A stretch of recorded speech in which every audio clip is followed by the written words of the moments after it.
11 نومبر مولانا آزاد کا یوم پیدائش ہے، جسے یوم تعلیم کے طور پر بھی منایا جاتا ہے۔ منصور خوشتر لکھتے ہیں کہ مولانا آزاد کثیر الجہاد شخصیت کے مالک تھے۔ ان کی شخصیت کا ہر پہلو روشن اور تابناک تھا، بالکل ترشے ہوئے ہیرے کی طرح۔ ایک عالم دین، مفسر قرآن اور بے باک صحافی تھے، صاحب اسلوب انشا پرداز بھی تھے، وہ ایک ماہر تعلیم بھی تھے اور بہترین مدبر بھی، وہ دانشور بھی تھے، اور سب سے بڑھ کر یہ کہ وہ ہندو مسلم اتحاد کے زبردست علمبردار تھے۔ معزز ناظرین، آج اس انٹرویو میں ہم مولانا کی اسی مثالی شخصیت کی چند جھلکیوں پر روشنی ڈالیں گے۔ معزز ناظرین، ہمارے ساتھ ہیں قطر سے بہت ہی منفرد مہمان عبید طاہر۔ عبید طاہر کثیر الجہاد شخصیت کے مالک ہیں اور اس کا اندازہ آپ کو گفتگو کے دوران ہو ہی جائے گا۔ مختصراً عرض ہے کہ عبید طاہر آتھر ہیں، translator, radio journalist, brand ambassador اور زبردست قسم کے سوشل میڈیا انفلوئنسر ہیں۔ مقامی اور بین الاقوامی سطح پر مختلف ایوارڈ سے نوازے جا چکے ہیں اور اقوام متحدہ کی توصیفی سند بھی شامل ہے۔ ناظرین، آپ بھی عبید طاہر کے لہجے کا رنگ، لفظ کی خوشبو بھی دیکھ لیں، ان کی کشش کا بولتا جادو بھی دیکھ لیں۔ عبید طاہر، پروگرام میں آپ کا تہہ دل سے استقبال ہے۔ بہت شکریہ سبیہ صاحبہ، آپ نے موقع دیا آپ کے ناظرین سے مخاطب ہونے کا، اور موقع بھی بہت ہی خوبصورت ہے۔ آپ نے یاد رکھا، یاد کیا، بہت شکریہ آپ کا۔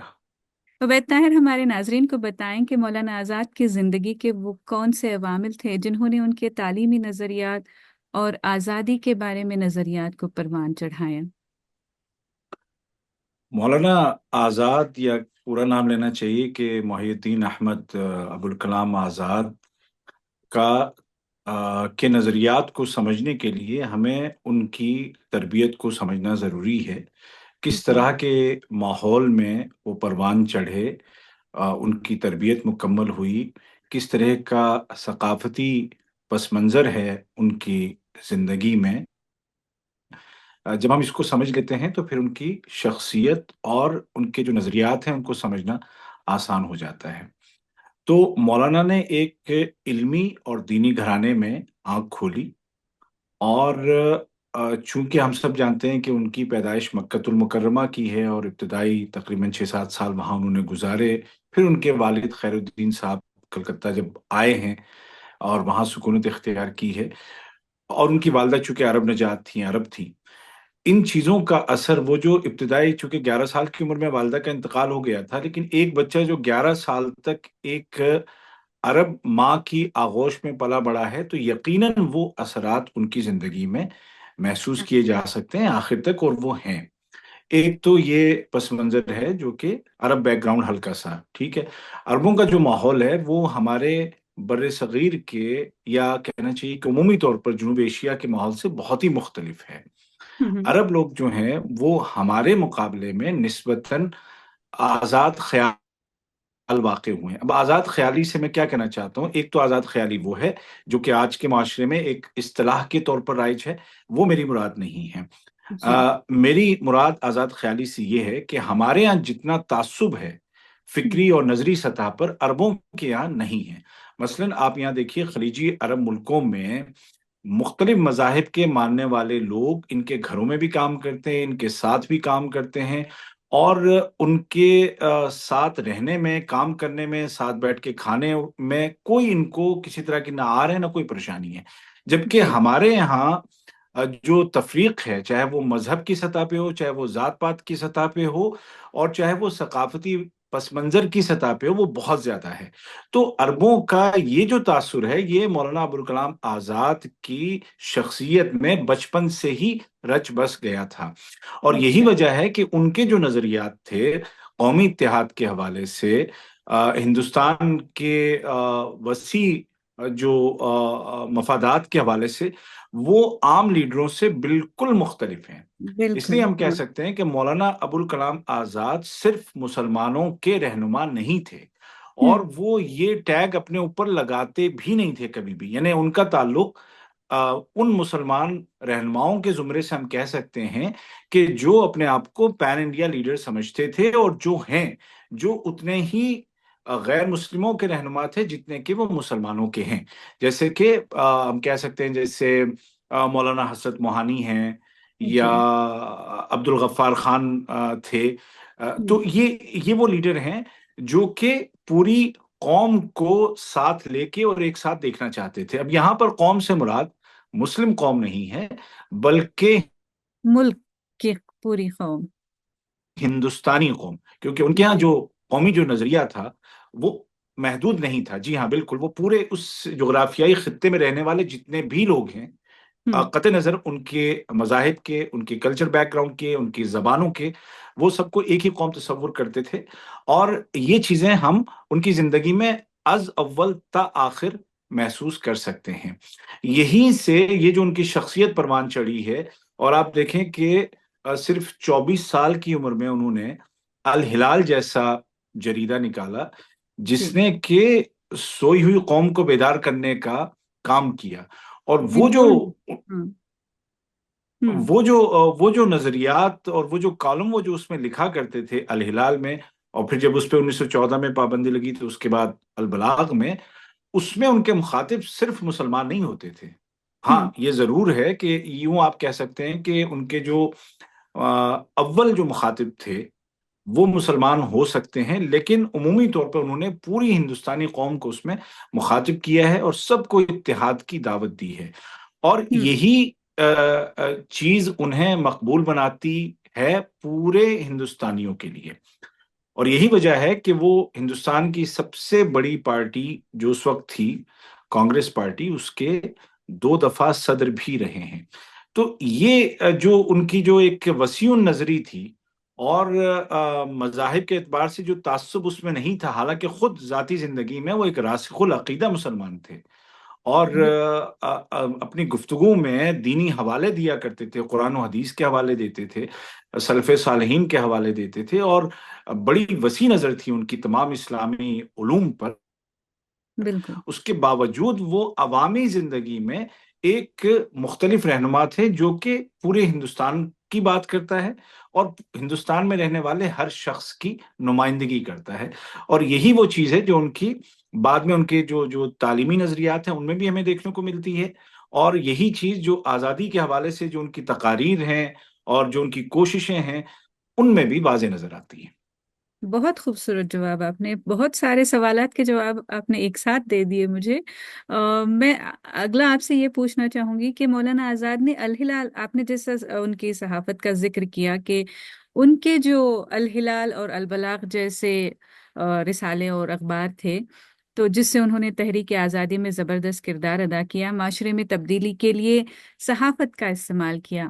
کیا آپ کو لگتا ہے کہ آج کے میڈیا کو ان کے طریقہ کار سے کچھ سیکھنے کی ضرورت ہے؟ دیکھیں سبیہ صاحبہ، اس حوالے سے میرا جو نظریہ ہے وہ تھوڑا سا ممکن ہے کہ مختلف ہو. اور جی. وہ یہ ہے کہ ہر دور کے اپنے تقاضے ہوتے ہیں، ہر ہم. دور کے اپنے وسائل ہوتے ہیں، اور ہر دور کے اپنے ناظرین، قارئین، سامعین ہوتے ہیں. ہم.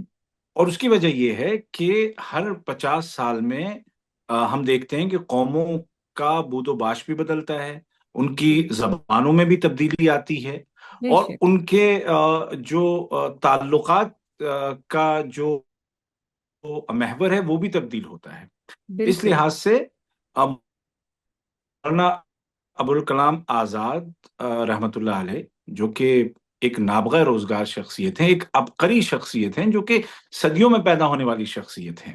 بے شک. انہوں نے اپنے زمانے میں اپنے بہترین وسائل کا استعمال کرتے ہوئے جو زمان میں اویلیبل تھے، دستیاب تھے، اور اپنی بہترین صلاحیتوں کا استعمال کرتے ہوئے انہوں نے صحافت کا بہت خوبی کے ساتھ استعمال کیا. اور بالکل. جیسے کہ میں نے پہلے بھی عرض کیا، اور ایک اتفاق کی بات ہے سبیہ صاحبہ، آپ کو بات چل نکلی تو میں بتاؤں کہ طالب علمی کے زمانے میں ہم. ہمارے ہاں وال میگزینز نکلا کرتے تھے، تقریباً ہم. 25-26 وال میگزینز ہوتے تھے مختلف زبانوں میں، جن میں اردو، عربی، ہندی، سنسکرت، بنگالی، ہم. کنڑ، اور بھی 2-4 زبانیں تھیں.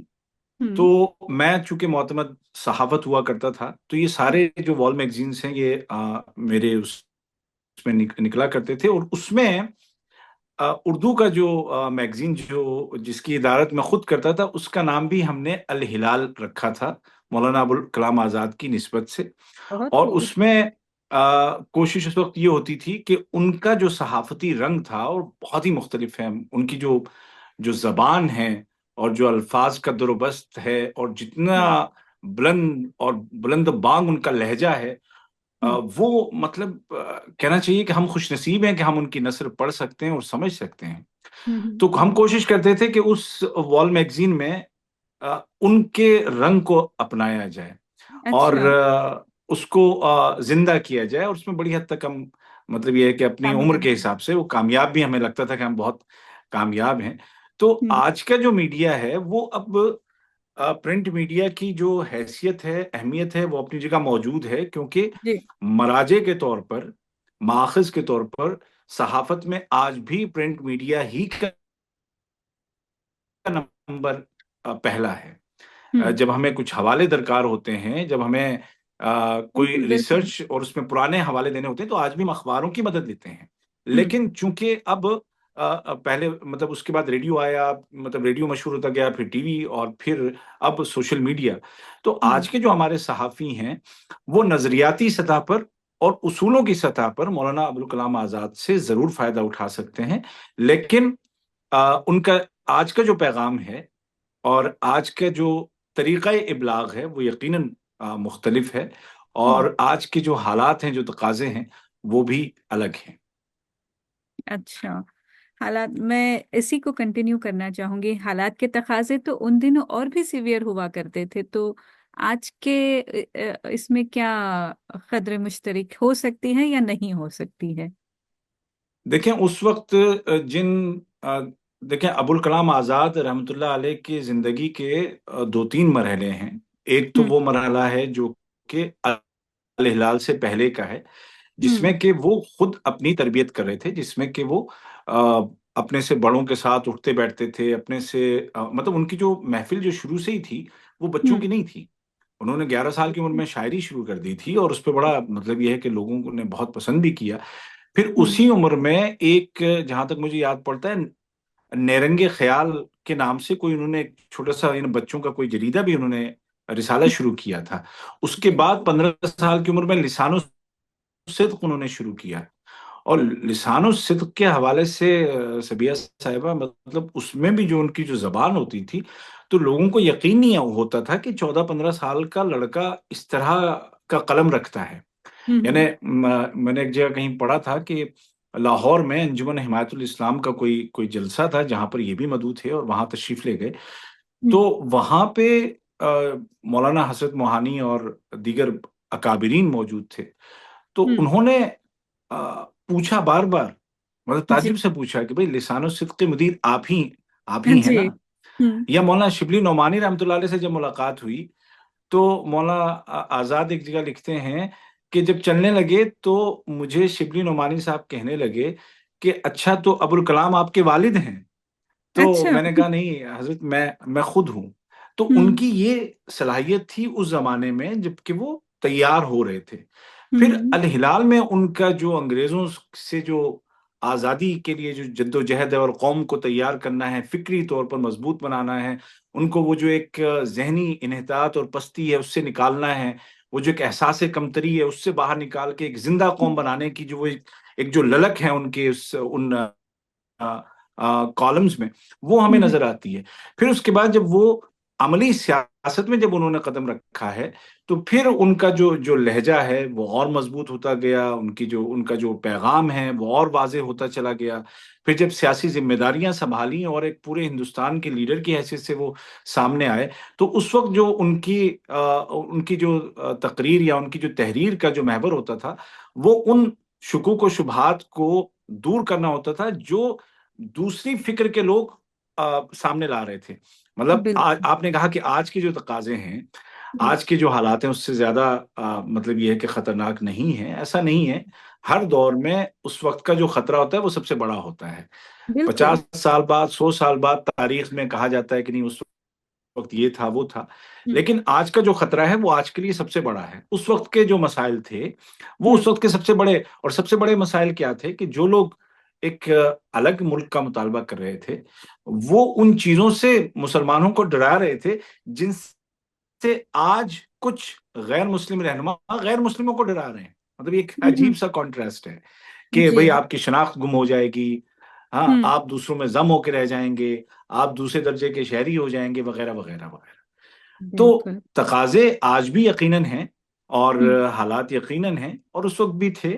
اور ہوں، آج ہمیں آج کے وسائل اور مسائل کا سامنا کرنا ہے. مولانا ابوالکلام آزاد سے ہم یہ انسپریشن لے سکتے ہیں کہ اگر آپ کے خلاف آپ کے قوم کے ہی لوگ بھی کھڑے ہو جائیں تو پھر ہوں، بھی آپ کا جو پائے ثبات ہے، جو ہوں، عزیمت ہے، جو استقلال ہے، اس میں کوئی کمی نہیں آنی چاہیے. اگر آپ حق بجانب ہیں تو آپ حق پہ قائم رہیں. اور انہوں نے، مجھے یاد پڑتا ہے ہوں، کہ اگر میں غلط نہیں تو شاید 1923 کی بات ہے جب وہ کانگریس کے پہلی دفعہ صدر بنے تھے. جی، اور 1923 کو آپ دیکھیں تو یعنی اس وقت ان کی عمر کچھ 34-35 سال کی عمر تھی. یعنی کہ جی، ایک ینگ صدر آپ دیکھیں نا ہندوستان کی سب بالکل، سے بڑی بالکل، پارٹی کا. تو ان کی جو انتظامی اور صلاحیتیں اور جو سیاسی بصیرت تھی اور جو دوسرے جو ان کا اعتراف کرتے تھے، اس کا اندازہ اس سے ہو سکتا ہے. بے تو اس شک، وقت انہوں نے ایک اجلاس میں کہا تھا کہ اگر آج مجھے ہندو مسلم جو بھائی چارہ ہے ہوں، اس کے اکاؤنٹ پر آزادی دی جاتی ہے تو وہ ہوں، آزادی میں قبول نہیں کروں گا. ہوں، ہوں، ہوں، یعنی ان کے لیے جو ان کا جو مشن تھا زندگی کا، ہوں. وہ یہی تھا کہ ہندو مسلم اتحاد ہو اور مل کر کے اس ملک کی ترقی میں دونوں قومیں اپنا اپنا حصہ ڈالیں. میں یہ کوٹ مولانا کا یہاں کرنا چاہوں گی. انہوں نے کہا تھا کہ اگر ایک فرشتہ بھی آسمان کی بدلیوں سے اتر آئے اور دہلی کے قطب مینار پر کھڑے ہو کر اعلان کر دے کہ سوراج 24 گھنٹوں کے اندر مل سکتا ہے بشرطے کہ ہندوستان ہندو مسلم اتحاد سے دستبردار ہو جائے، تو میں سوراج سے دستبردار ہو جاؤں گا، کیونکہ اگر سوراج کے ملنے میں تاخیر ہوئی تو یہ ہندوستان کا نقصان ہوگا، لیکن اگر ہمارا اتحاد جاتا رہا تو یہ عالم انسانیت کا نقصان ہوگا. تو یہ ان بالکل کا بے شک اور یہی. یہ ان کے الفاظ تھے، تو اتنے اپیلنگ تھے یہ الفاظ. بہرحال میں اپنے اگلے کویسچن پر آتی ہوں کہ مولانا آزاد تقسیم ہند کے مخالف تو تھے ہی، اور انہوں نے تقسیم کے بعد مسلمانوں کے لیے مسائل کا اندیشہ بھی ظاہر کیا تھا. موجودہ حالات میں ان کی بصیرت کتنی موزوں نظر آتی ہے آپ کو؟ دیکھیں اب تو کہنا چاہیے کہ دریاؤں سے بہت، پلوں کے نیچے بہت پانی بہہ چکا ہے. اب جی، اس موضوع پہ کیا بات کرنی.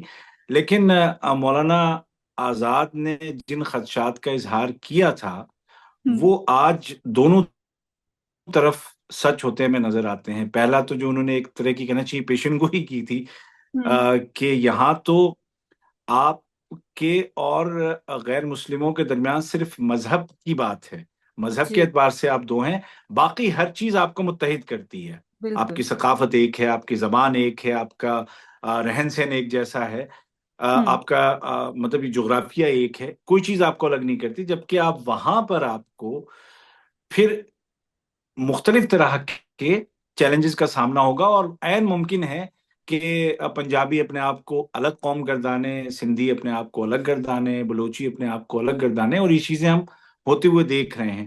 اور بنگالیوں کے بارے میں تو مطلب جو مشرقی جو حصہ تھا اس کے بارے میں تو ان کی پیشن گوئی وہ ہم سبھی جانتے ہیں کہ وہ ایک ملک کی صورت میں اس وقت ظاہر ہو چکی ہے. اس کے بالکل، علاوہ انہوں نے بڑی مطلب بصیرت افروز باتیں کی تھیں کہ آپ ہمیشہ قرضوں میں رہیں گے، ہوں، ہوں، آپ کے یہاں جو امیر تاجر ہیں وہ ہوں، آپ کی قوم کا استحصال کرتے رہیں گے، آپ کے اوپر جو غیر قومیں ہیں ان کا تسلط رہے گا، ہوں، آپ کے یہاں جمہوریت نہیں بلکہ فوج کی حکمرانی ہوگی. یہ تمام چیزیں ہم دیکھ رہے ہیں. ہوں، اور افسوس کے ساتھ کہنا پڑتا ہے کہ مطلب اگر نتیجہ یہ نہ ہوتا جو کہ آج ہمارے سامنے سامنے آیا ہے. عملی طور پہ جس کو بدلا ہوں، نہیں جا سکتا، ہوں، تو پھر کچھ صورتحال بر صغیر کی مختلف ہوتی. جیسے کہ ہوں، مولانا ابوالکلام آزاد نے یہ بھی کہا تھا جو لوگ ہجرت کر کے جا رہے تھے ان سے، ہوں، ہوں، کہ تمہارا یہاں سے جانا باقی رہ جانے والوں کو کمزور کر دے گا، بے اور شک، تمہارا وہاں جانا وہاں والوں کو مضبوط نہیں کرے گا، بلکہ تم تو خود بن ملائے مہمان کہلاؤ گے. صحیح ہے. تو یہ مطلب وہ باتیں ہیں جو اب ہم دہرا تو سکتے ہیں، ہوں لیکن ان کا کوئی مطلب عملی زندگی میں ان کا کوئی اب اثر نظر نہیں آتا، اور صرف افسوس ہی کیا جا سکتا ہے۔ ہوں بہت خوب عبید طاہر، میرا ایک اور سوال آپ سے یہ ہے کہ مولانا آزاد ماہر تعلیم تو تھے ہی، کیا آج کی تعلیمی پالیسیز میں ان کا اثر محسوس کیا جا سکتا ہے، یا اگر اس کو امپلیمنٹ کرنا چاہیں تو کیا کریں اور کیسے کریں؟ دیکھیں جی، تعلیمی پالیسی تو ہم جانتے ہیں کہ حکومت بناتی ہے، جو بھی ہوں حکومت اس وقت ہو برسر اقتدار۔ بالکل، تو اس میں مطلب یہ ہے کہ ہم کچھ کہیں نہ کہیں کوئی زیادہ میں فرق پڑنے یہ اس والا لیے ہے پوچھ نہیں۔ رہی ہوں کہ نیو ایجوکیشن پالیسی پر پچھلے دنوں کافی چرچا ہوئی تھی، تو اس سلسلے میں ہم کیا کنیکٹیوٹی لے سکتے ہیں وہاں سے کر کے؟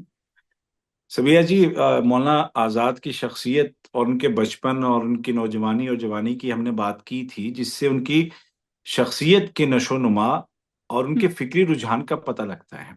ہوں یہ رجحان ہمیں ان کے تعلیمی نظریات میں محسوس ہوتا ہے، ہوں چونکہ وہ پورے ہندوستان کو ایک سمجھتے تھے، ہوں تو ان کا جو بھی اقدام ہوتا تھا وہ سبھی کے لیے ہوتا تھا۔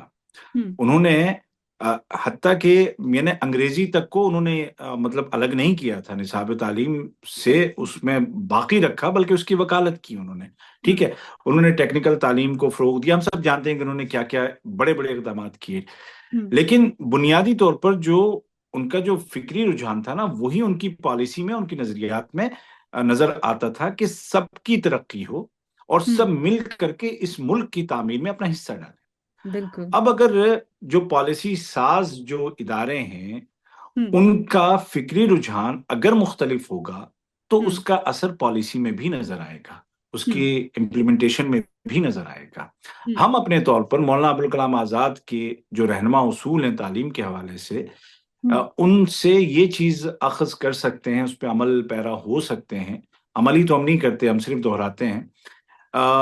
کہ مثال کے طور پر مولانا ابوالکلام آزاد رحمۃ اللہ علیہ نے خواتین کی تعلیم پر بہت زور دیا۔ انہوں نے بالکل، کہا کہ اپنی تعلیم، اپنے خواتین کو تعلیم کے زیور سے آراستہ کرو، کیونکہ تعلیم یافتہ مائیں ہی تعلیم یافتہ نسلوں کی تربیت کرتی ہیں۔